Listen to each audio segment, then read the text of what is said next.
You're listening to Nightmare on Film Street.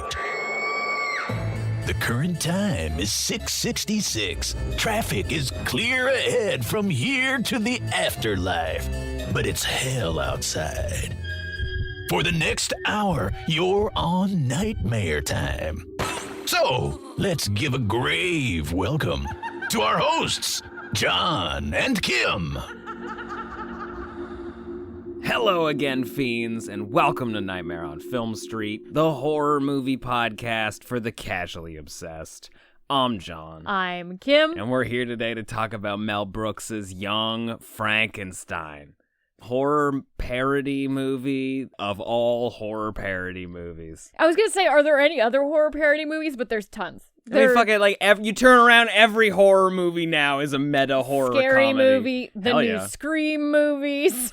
We're also in the middle of covering the Universal Classic Monsters right now for our Graveyard Smash podcast series over on Patreon in the Fiend Club.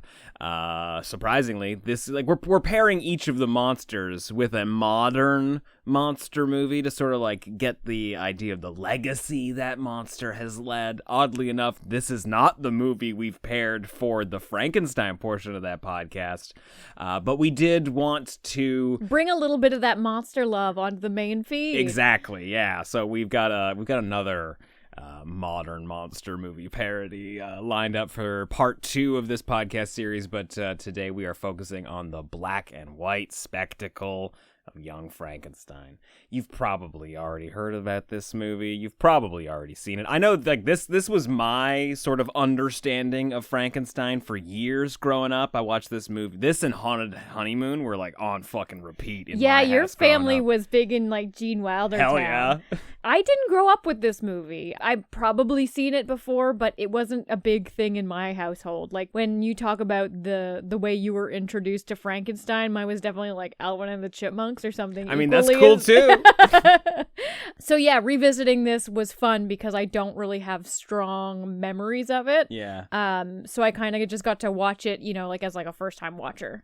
Yeah, and also I think having some of the movies that it's riffing on fresh in your head completely changes how you watch this one, right? Yes. So when we are recording this, we have already kind of digested the original 1931 Frankenstein, Bride of Frankenstein, and Son of Frankenstein, which happen to all kind of be parodied in this film. It's really great watching it with those fresh in your head. Yeah, I'm not gonna lie. There are plenty of reasons why I wanted to talk about and make you watch Son of Frankenstein, but kind of honest, if I'm being perfectly honest, it was just so that way all the jokes in this movie would land. I love the look of Son of Frankenstein, but I feel like you don't get all the humor of Young Frankenstein if you haven't seen that one. Very true. Yeah, so could we maybe give 3 good things about Young Frankenstein? There's 100 good things about this goddamn movie, but let's nail on 3 for anybody that hasn't seen it yet. Yeah, so I'm going to kick it off with my number 1 as the performances and stand out to Gene Wilder and Marty Feldman. Gene Wilder as the young great-grandson Frankenstein, Yeah. and Igor as maybe one of the most iconic Igors of all time. Hell yeah. In Marty Feldman. Just his hunchback, his eye, and his comedic timing. Everybody is serving in this film. Yeah, number 2, I'm going to just go with the throwback to the 1930s. It's shot in black and white. They have wipes. They do the iris. I don't know what you call it. Circle wipe? Yeah, the iris wipe. I don't know where we sort of go black, except we pinhole on one small thing. And then Guillermo del Toro loves that. Fucking loves the iris wipe, right? Iris transition. Yeah, and I think just how some of the scenes are staged and just how it all looks, it is very clearly taken the playbook from 1930s movies. Yeah, which apparently was really a big deal for the time, because in the 70s they were like, we're not doing black and white. We don't do black and white. Yeah. Well, it was supposed to originally, I read, come out with Columbia was supposed to be the distributor. They absolutely did not want to make it in black and white. They didn't want to give them as much money for the budget, and that's how they wound up over at 20th Century Fox, which is great because both of those studios not responsible for any of the movies that they're riffing on here. That's actually so true. Wow. Point 3, and I think this one's kind of a given, that it is a comedy first and foremost. Like, yes, it's a monster movie. It's riffing off of everything you know about Frankenstein, the story, the original Universal monster films, but it's first and foremost just silly. It's Mel Brooks to a T. It is all of his humor, his jokes, his fourth wall kind of pandering. It's very aware that it's playing to an audience in every scene. Yeah, it's also very horny. It's so horny. It's like way more of a sex comedy than a monster comedy. It's a monster sexy romp. All right, we're going to be back in a minute. Here's the trailer for Young Frankenstein. It's coming from the deep, dark recesses of the mind of Mel Brooks. I love him. Young Frankenstein. Life, you hear me? Give my creation life! Sky means business. Starring Gene Wilder as Dr. Frankenstein. That's Frankenstein. Peter Boyle as the monster. Marty Feldman as Igor. My grandfather used to work for your grandfather. I'm sure we'll get along splendidly. Oh! Cloris Leachman as Frau Blucher. And Madeline Kahn as Elizabeth. What are you going to do to me? I'm not afraid of you. Kill the monster! See Mel Brooks' Young Frankenstein. Yes, I think we could all use a good laugh. But don't see it alone. Don't miss Young Frankenstein, personally directed by Mel Blazing Saddles Brooks, in black and white. No offense. Young Frankenstein is currently sitting at an 8 out of 10 on IMDb, 94% on Rotten Tomatoes, and a 4.0 out of 5 on Letterboxd. Yeah, this film is beloved, and rightly so. Yeah, I don't think it's Mel Brooks's funniest movie. I think the producers is probably going to take that number one spot. I mean, Spaceball's also fucking hilarious. But definitely, I think his most accomplished film. Goddamn, did they really, I think they really set the bar pretty fucking high for themselves, especially at the time. I mean, now we're in an era of referential cinema that this would totally fit. Everybody would get it. People would be on board. But, I really don't think there was anything quite like it. And also, who wanted to dip back into the past of the early talkies at a time when movies were finally getting, gritty and bleak? And you mentioned kind of at the top of the show that this movie is really inspired by Son of Frankenstein, which is the third sequel to a film that, people aren't necessarily going to watch Son of Frankenstein today, and I'm sure they weren't in the 70s. No one's I gotta refresh before I see this goofball and movie. Some of the references in Young Frankenstein are deep fucking cuts. Yeah, in the podcast series, we were joking around about how much Basil Rathbone, who plays the son of Frankenstein, is just playing fucking darts in that movie. Intensely playing darts. For no goddamn reason. And you feel that when you're watching it. You're like, this scene is oddly intense. Why is this happening? Yeah. And obviously Mel Brooks had the exact same opinion because that scene is replicated, and it's just one of those tongue-in-cheek things that, you don't understand it if you haven't seen the film, and when it's on top of mind, you're just like, yes, this scene makes no fucking sense. You completely go with it, though, because, even as a kid, I was like, yes, old movies were weird. And they do silly things like play darts in a smoking jacket. Oh, man.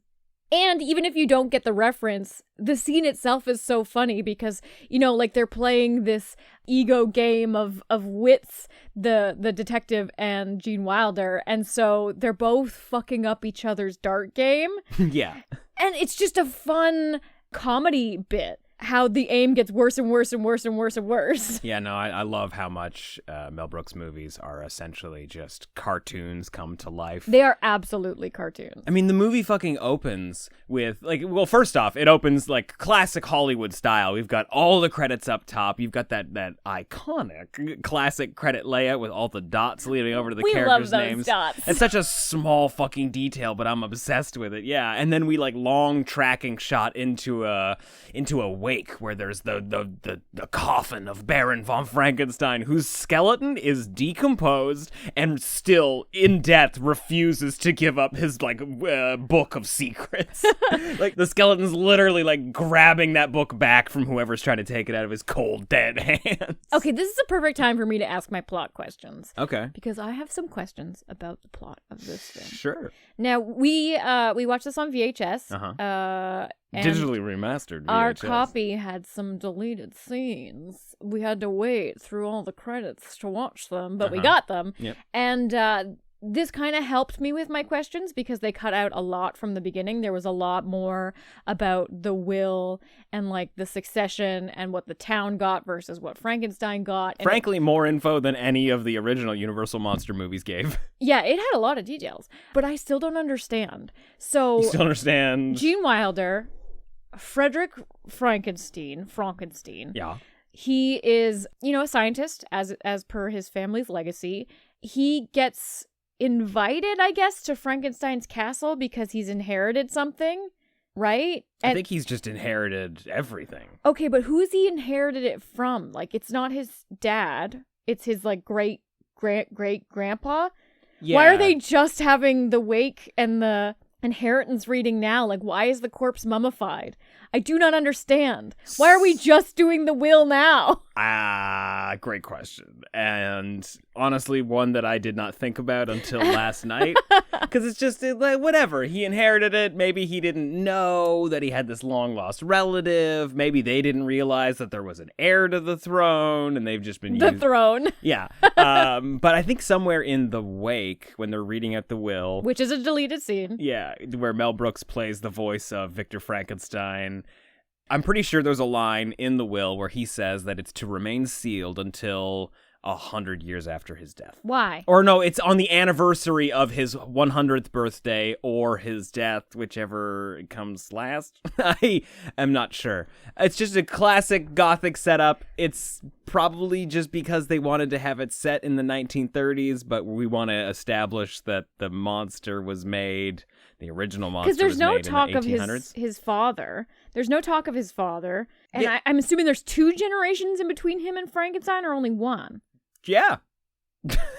Okay. I love that this is what it's hanging you up. I'm like, I don't care. Let's push past that. No, I have more questions. Okay, so we're skipping all that. He's inherited some Frankenstein-y stuff. Maybe his dad disavowed the family and didn't want anything to do with it. Well, Frankenstein has kind of done that because he spends half of his lesson with his students just bitching about Frankenstein being an idiot. Yeah. And a maniac. Uh-huh. So he learns he's got this inheritance. He's like, yeah, fuck my life. I'm going to Transylvania to go to Frankenstein's castle. He does. Mm-hmm. What's his goal? Before he finds what's in the walls and la-di-da, why has he gone there? To settle the estate? Okay. You can't do that via email. No, okay, so he's going to settle the estate. Uh-huh. And then he happens to find his great-grandfather or great-great-grandfather we have not yet established is basically instructions to how to make a Frankenstein's monster. And then he's like... You're glossing over the fact that he found a book said How I Did Oh, It no, I'm by Victor Frankenstein. That's all funny and great stuff. I'm just trying to get through the plot stuff so we can talk about the fun stuff. Okay. So he just goes there and then all of a sudden is cool with being a Frankenstein. And he's like, yeah, I'm going to make a monster. Like, it just doesn't go with his character, I don't think. Well, I think that he is a man of science, and like An opportunity to science has presented itself. No. It's like any of his peers and any of his grandfather's peers. They are men of science and of fact and of the scientific process. So the simple idea of reanimating dead tissue is impossible to them, and they can't accept that that's maybe something that somebody has figured out how to conquer. Right? And it isn't until he reads his grandfather's research and learns how he did it that he's willing to accept that it's even a possibility. Okay, this is just solidifying to me a belief that I've kind of come to now, having watched. This is my 4th Frankenstein film in the span of like 2 weeks. Yeah. That there's just very poor justification for the creating of a monster every single time. the motivations of the Frankenstein family, bad. Always bad. Agreed. I think that's half the humor of the movie. It's just like I don't know, like I'm not here just like defending why he did it as like a just sound thing. It's just like, yeah, he just did it. The same way that Basil Rathbone as Wolf von Frankenstein's just like, yeah, fuck it, I guess I make monsters now. Like that's just how it goes. You don't even know how weird some of the other ones get. Like Ghost of Frankenstein, Igor's alive in that one for some reason. I don't know. I guess he just didn't get shot several times in the previous. Like Bela Lugosi? Yeah, Bela Lugosi's Igor is alive. And then also he finds the monster encased in like a sulfuric tomb. Somehow the sulfur mine where he exploded when he hit it encased him and preserved him rather than killing him. And so he takes him to another town like a woolly mammoth. Like a woolly mammoth. They find another son of Frankenstein and it's just like, hey, give him my brain. Like, that's the movie, pretty much. Like, I want you to revive this monster and also give him my brain. Oh, boy. And then also, just while we're here on I wasn't planning on bringing this up, but just for you, because I know this is a question you constantly have, in the process where Igor's brain is being transferred into the monster, unknowingly. In Son of Frankenstein? Or this is in Ghost of Frankenstein. I'm so confused. See, they do kind of riff on this movie as well in Young Frankenstein, just kind of in the end. The transference? Yes, the transference. So Igor's blood type and the monster's blood type don't match, and somehow that blinds him. Like, he's got Igor's voice. He's still like Lon Chaney as the monster, but now he's got Igor's voice, Bela Lugosi's voice, but he's blind, so he has his arms outstretched all the time. He almost knocked a cup of water over if you heard that sound. Almost killed a soundboard doing my blind Frankenstein impression. Okay, why did you actually close your eyes? The cameras that aren't here. So yeah, like that's where you get your classic Frankenstein monsters outstretched hands. You did it again! Yeah, but I kept my eyes open this time. No glasses spilled. I'm just like, that's a question you've had about like, where do you get like the classic Frankenstein look where the hands are outstretched? I mean, Frankenstein does it in the first film. He stretches toward the light. That's like a philosophical thing. When he's going after Elizabeth. To grab her? Yeah, when he does that scary walk. Okay, well. The scariest Frankenstein moment of all. Okay, so back on the funny Frankenstein. Why are you poking holes in this great movie? I was just telling you going into it, I had some big plot questions and I just wanted to get them out of the way, out of the top. Like, were these things that were just itching at you the whole movie? They were bugging me the whole time. I was like, why is he here? Why did he do it? Well, I was like, he has a job. When is he going back to work? He's gonna get married. Like, he's supposed to be married like in 2 weeks. He's like, I gotta take the train from New York to Transylvania. Yeah, I get really itchy about those things. Like when they establish somebody having a job, it bothers me the whole time. How did he get the time off? I know. Unless I see them book off, I do not understand. Wow, Kim likes boring movies, guys. Like, she wants to see people go to human resources, and then human resources be like, I'm sorry, we can't. We really need you right now. And he's like, oh, but it's a family emergency. And then you gotta watch him swap shifts with a different doctor. Or he's gotta call halfway through. He's like, I was only gonna be here a week, but now I'm building this monster because I found all of this. I found this secret lair in the basement with like a sub-lair. It's a big deal. I need another 2 weeks. This is why Kim likes that boring half-hour chunk at the beginning of every found footage movie. I do. Where just like, ooh, they're real people doing real things. These are our cameras and we're staying at this shitty motel. Let's take a video in the mirror bathroom. If it were up to Kim, books nowadays would start the same way Victorian books would. Like, hello, my name is Victor Frankenstein, and I'm writing to you on parchment paper. I was a child who grew to a man. This is important. Otherwise you'll never believe that I'm a character who had a life. Anyway, the countenance upon my mother. Yeah. You with your countenance. It's in Frankenstein like 1,000 times. But yeah, damn, man, like every book, Frankenstein, Dracula, all of them were just like, this is a book.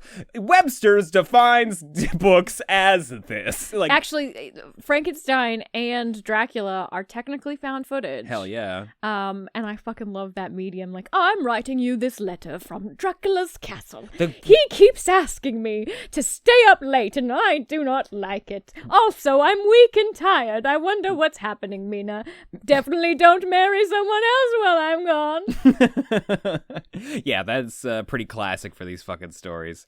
Anyway, Kim's plot holes aside, Young Frankenstein Kim's plot hole corner is a great roundup of all of the little plot holes that drive everybody mad about Universal monster movies. Like, if they had have gone the extra few steps to answer those questions and solve those problems, it wouldn't be a shot for shot interpretation of those classic movies they're riffing on. It's a comedy. Fine. All they needed was Igor to be like, "Don't you have a job?" And he'd be like, "Eh." And then I would like, "This is great." I mean, to be honest, I think there is actually a deleted scene where Gene Wilder's basically like, "I got a good thing going here, and I'm getting married soon," and I can't remember the justification that the estate representative gives him, but he basically convinces him to show up. I think something about doctor stuff. Gene Wilder, though, and I'm talking across all monster movies of the era, is one of the best mad scientists ever. Even just not including, obviously he's fucking hysterical. He's Gene Wilder, but in the scenes where we're we're in a classic monster movie right now. Oh yeah. And nothing funny, quote unquote, is happening. He's incredible. Oh, absolutely. Those crazy eyes. He was born to be a mad scientist. Yeah, and his hair is at least 20% of the performance. Yeah. Always. He's got those finger waves, just like a Basil Rathbone character. It's just unhinged. You wonder about the hair most of the movie, and you're like, wow, he's really committed to the hair. And then he'll have crazy Willy Wonka moment or crazy mad scientist moment, and you're just like, oh, it makes sense. It is weird how those 10 seconds from Willy Wonka or Charlie and the Chocolate Factory where he's like, "You get nothing," where you're scared of him, that's the whole performance for the first, I don't know, hour and 20 minutes of this hour and 30-minute movie. Gene Wilder basically just yells the whole fucking time. It's so intense, and he's so committed that I always end up worrying about his blood pressure.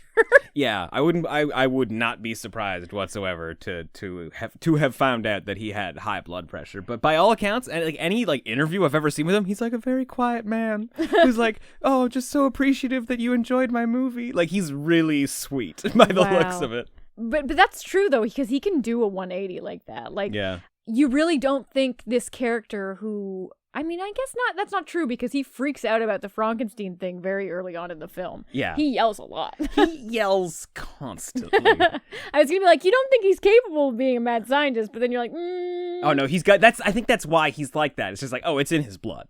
The reason he's so high strung is because he's been fighting it his entire life. It's because he needs goggles and to be on the top of a lab. Those fucking goggles, man. With lightning and... Love it. And also, this movie does the one weird little twist where he goes up into the lightning tower with the monster. Mm-hmm. Great. No understanding of electricity. It's electrify the monster. I will touch him with my bare hands. Yeah, he kept touching him. You're dead. This is it. You're dead right now. But yeah, it's such a cool ass image. He's got the wind blowing. He's got all the fucking lightning flashing in his eyes. He's like, throw the third switch. Yeah, I love it. Those glasses alone, complete the outfit. Yeah, absolutely. Mad scientist goggles, now a thing. Yeah. The really cool thing, we never knew this until the most recent rewatch here for the podcast. Mel Brooks got all of the lab equipment that was created for the 1931 Frankenstein. That is just the coolest thing, and it just adds to the level of authenticity. Yeah, we're doing this in black and white. We're using the original lab equipment. You must have just felt so honored to be on that set and be like, "We're making a raunchy sex comedy." We're gonna pretend to have sex on this equipment. When was Mel Brooks born? He's 96 right now. Mel Brooks had to have watched these movies as a kid growing up. Everybody watched these movies as a kid growing up. There had to be a weird moment on set where it's just I'm standing in an actual childhood memory right now. Actually, the interesting thing about it is that this is more Gene Wilder's movie than it is Mel Brooks's movie. Okay. Gene Wilder wrote it and he wrote it. He did write it with Mel Brooks, but he tried for years to convince Mel Brooks to direct it. Really? And Mel Brooks was like, there's too many of them. And that's kind of why there's that joke somewhere in the movie where it's just we know what he's up to. There's been 5 other of these. Yeah, we've had nightmares from 5 times ago. Yeah. Yeah, just the whole idea, this story's almost been put into the grave. We've done it over and over and over again. Yeah, it was just something that Gene Wilder really wanted to do. The kernel of the idea was What if there was like a Frankenstein descendant who wanted absolutely nothing to do with the family? Right? Because every time you introduce a Frankenstein family relative in these movies, they're just like immediately on board. So I'm a scientist, and I like regenerating tissue, as did my father and my father's father. But the great part of it, he does the exact same thing. Like, he's no different. Like, he shows up and he's just like, oh shit, it's possible. Like, I could do this. Fuck yeah, let's do it. And he's got assistants at the ready. And I will say maybe two of the best assistants a Frankenstein has ever had. Inga and Igor? Mm-hmm. I do love a Fritz, but Igor, It's just a name. They're all the same, man. No, I'm talking about Fritz 1931. Yeah. Is maybe my second runner-up. Okay. But I do really like Inga and Igor a la Young Frankenstein. Yeah, no, I think, and like this goes to like something else that I've been wanting to talk about. Like, I think all of us who have an understanding of like what a Frankenstein movie should be is because of Young Frankenstein. Like, obviously, it's because of Frankenstein and Bride of Frankenstein and stuff. But like, I think Young Frankenstein gets more play, especially with a younger audience, than any of the classic monster movies. And I think anytime somebody's like thinking about what Frankenstein does and what the monsters do and everything, like I think it's largely because of Young Frankenstein. I'm not going to disagree with you, but I also think that most kids, like you're talking about in modern day, most kids today are getting the Frankenstein story from whatever cartoon they watch, because every single cartoon ever has a Halloween special with a Frankenstein story in it. Totally. And that Frankenstein story riffing off Young Frankenstein. Bam, that's what I'm getting at. Yeah. I'm not saying like kids are coming in droves year over year. We don't know what it is. There's something in the water. They just want to watch Mel Brooks movie. No, kids don't like Mel Brooks. We love Jewish humor and sex comedies. Yeah, we want to see Cloris Leachman play a violin. One of the best scenes in the movie. Incredible. Cloris Leachman is like, it's so hard to try and pick a favorite person in this movie. Everybody's on. You know she has an Oscar. Yes, I do. Oh, good I even for know her. what movie. Oh, well, fuck. Another black and white movie, actually. Shot in the 70s. It's The Last Picture Show. Have you seen it? Mm-mm. She has sex with a young dude. It's great. She's so sad. That's such an Oscar. That's such an Oscar bait thing. Yeah, like middle-aged lady has sex with like a 19-year-old boy. Like, did she have a fake nose as well? She had it in the can. Yeah, no, it's a really good movie. Directed by Peter Bogdanovich, who did Targets with Boris Karloff, which is a fucking rad 60s horror movie. Look at you bringing it back. Yeah, it's all roads lead to the Universal Monsters, man. But who's your favorite side character?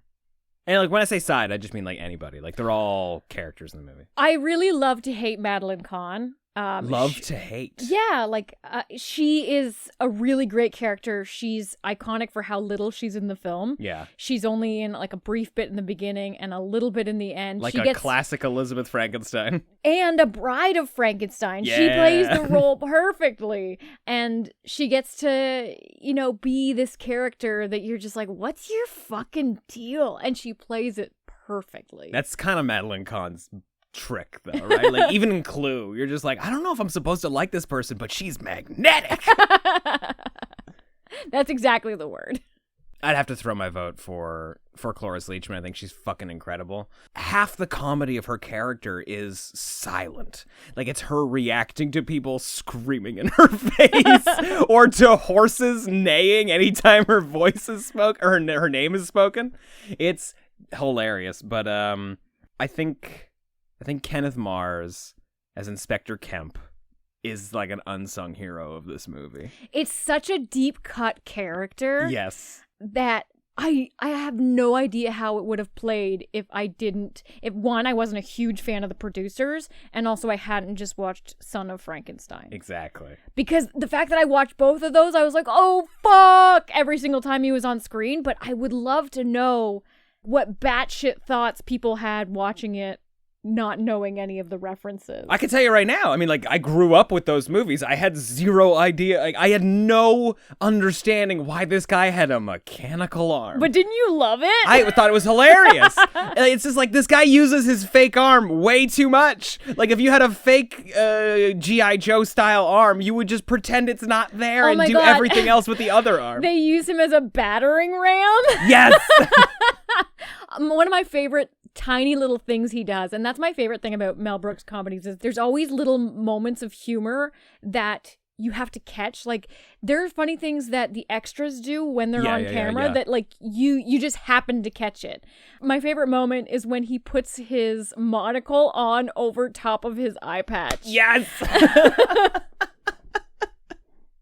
Or when he's pulling the darts out of the dartboard and he just jams them into his wooden arm instead of, like, holding them. Everything's great. I could not understand what his deal was for years. And then, I don't know, at, like, 5 years ago, I watched Son of Frankenstein. I'm like, oh, fuck, it's a real guy. Like, they're making fun of a real character that somebody else played. Like, I thought this was just, like, a silly little creation of theirs. Maybe riffing on, like, Dr. Strangelove and his crazy evil hand. Nope. Just a real ass actual dude. Frankenstein character. Yeah. Yeah, what good stuff. Igor, also classic. Did you... I read something somewhere that said that the Aerosmith song, Walk This Way... I read that too! That's gotta be bullshit, right? Like, I would not trust Aerosmith to give an interview in the 80s saying anything accurate. But when does he say walk this way? It's right when Igor picks up Frankenstein at the train station, which is a great little back and forth. It's pronounced Frankenstein, it's pronounced Igor, but he says, here, walk this way. But he doesn't mean, like, walk this direction. He literally means, like, walk this way, walk like I am, and gives him a tiny little cane. Oh my god, you're right. It's like the Ministry of Silly Walks from Monty Python or something. So, fun fact, that's the first scene that Gene Wilder wrote when he was pitching the movie. Huh. It's basically what got the film made, and they performed it basically verbatim to the original writing. Wow. Yeah. That's cool. I just love that. Yeah. It's a fun movie. We haven't even talked about Peter Boyle yet. Like, what a great monster. I mean, he's already a huge fucking dude, but I think he is such a perfect guy to cast for the movie because he's a hulking menace as a real person, but also you can see in his eyes, incredibly sweet. Like, exactly what you need for a Frankenstein monster. Especially when they recreate, like, the blind man feeding him soup scene. Oh, God, that's funny. It is so silly funny. Yeah. And it's all in his performance. Whoever thought Gene Hackman could be funny? Not a thing anybody usually says about Gene Hackman. But it's all physical comedy, like the soup being poured in his lap, yeah, the cigar, everything is just so fucking hilarious, and more so when you know that scene and how it's like supposed to be the emotional core of the film, and how Frankenstein, the monster, just gets left high and dry and just emotionally unsatisfied. Yeah, just hot soup in the lap, can't catch a break, can't get a sip of wine, can't get a cigar, nothing. As a kid, I always thought that the dance number that they did, like King Kong style, like, we're gonna show the world my creation, and he's like, here, he can walk forward, and he can walk backward, and also, he's a song and dance man! That was always so strange to me as a kid. I think it's fucking incredible, though, as an adult. It's just too goddamn funny. What really makes it for me is when Peter Boyle tries to sing as the monster, and he's got that garbled, like, blah, blah, blah. He can't say actual words. Yeah, it's so good. Yeah, apparently, Gene Wilder had to fight Mel Brooks to keep that scene in the movie. I heard that. Yeah. How do you make something so silly that Mel Brooks is like, I don't know, I think that's too much.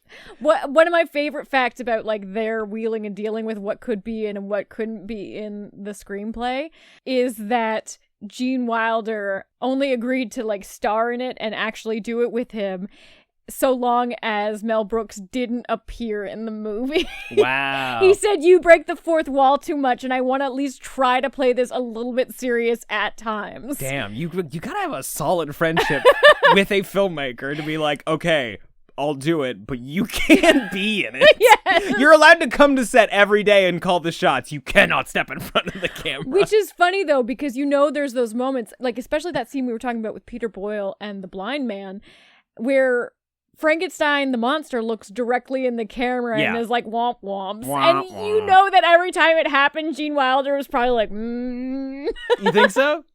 Yeah, he didn't want them breaking the fourth wall very much. That's so great. Yeah. I love how much he was like, no, we have to do this right. It's like, we're doing We have a to Frankenstein fucking- story. And that's kind of what's really cool about the film too, is that it is a genuine Frankenstein story from beginning to end. You get all of the story. Yeah. And the humor is basically in scenes and little physical comedy moments, but you're getting a full, like the monsters being created, the strife he has with his creation.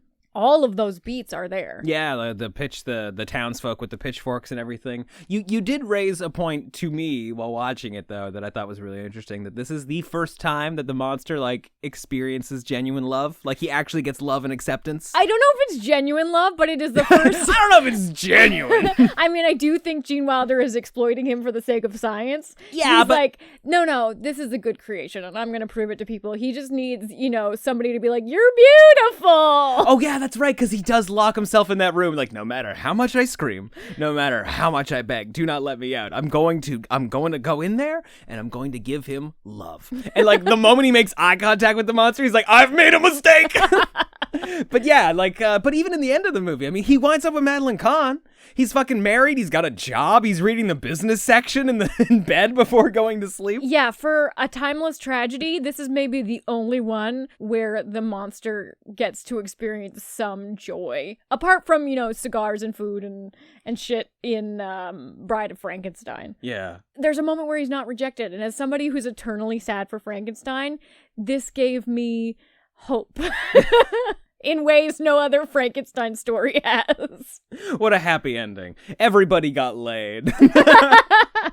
That's literally the end of the movie. Pretty much. I mean, Madeline Kahn got her Bride of Frankenstein hair, and I am sold. Thank you much. She even did the hiss. So good. Love it. Yeah, no, it's undeniable, the legacy of Young Frankenstein. It's got its fingers in every cartoon that every kid watches nowadays. And I think it's a great, despite the fact that it's got a bunch of sex humor and stuff, you could show it to your kids. Oh, you could totally. Yeah, this is a great kids movie. They're not going to get it. It's going to go right over their head. And if they start asking questions, it's the time to tell them about it. This has been your parenting corner from two people who don't have kids. They're making the birds and the bees up there. And monsters. It's a big thing.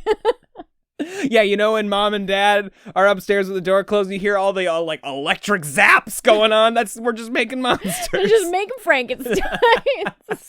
So Kim, with all of that in mind, how do you rate Mel Brooks' Young Frankenstein? I'm going to give it a 3.5 out of 4. One thing I do also want to do, though, once you do your rating as well, there's something that we've been doing for the Universal Monsters series that we've been recording on Patreon, where we rank the monster, or at least this iteration of the monster that appears in this film, whether he's classy, sassy, sad, or stinky. Yeah, well, I mean, to be honest, we also have a soundboard that we've been using that Kim has just been weaponizing against me. We should have let you use it in this episode. I really wanted to, but I didn't want to get too crazy. Okay, yeah. All right. Well, I think that the Frankenstein monster in this movie, I think we gotta go classy. I think we gotta go classy too. I mean, I think he's he is a song and dance man, exactly. And he gets married and reads the newspaper. Yeah, he's putting on the Ritz. I will say though that I think all the fourth wall breaking stuff is kind of sassy. Literally, that scene where he meets the girl and they're throwing rose petals down the well, and she's like, "Oh, we're all out of stuff. What else can we throw?" And he just looks in the camera and grins. That's a pretty sassy move. Hilarious, but yeah, definitely a classy boy. Gene Wilder can have a sassy. Oh yeah, he is so sassy. 100% sass. Yeah, PhD in sass. I'm gonna give Young Frankenstein a 3.75 out of 4. I think it's a damn near perfect movie. Definitely the best comedy making fun of classic movies. Yeah, I would watch one of these for every single monster story. Oh, fuck, right? Yeah, you said that last night. You're like, why didn't he do one of these for Dracula? And then also another one for the creature. He should have just done Mel Brooks' Monsters. That would have been incredible. I would have watched every single one. Yeah, we got to get you to watch High Anxiety. Young Frankenstein is better than High Anxiety, but that's his spoof of Alfred Hitchcock movies. I think you'll dig that. No, I'm so stoked. I totally want to check that out. And I mean, at the very least, he's got a little spoof of Alien in Spaceballs. I haven't seen Spaceballs. Ooh, we got to get you to watch that. I'm a producer's lady to my core. Okay, well, that's just our thoughts on Young Frankenstein. That's just our opinion. Let us know what you thought of Mel Brooks and Gene Wilder's Young Frankenstein.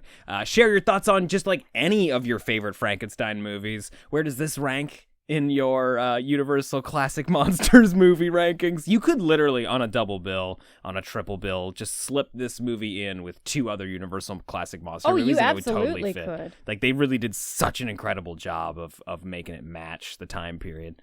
Hit us up on Twitter at NOFS Podcast or in the Nightmare on Film Street Discord at nofspodcast.com/Discord.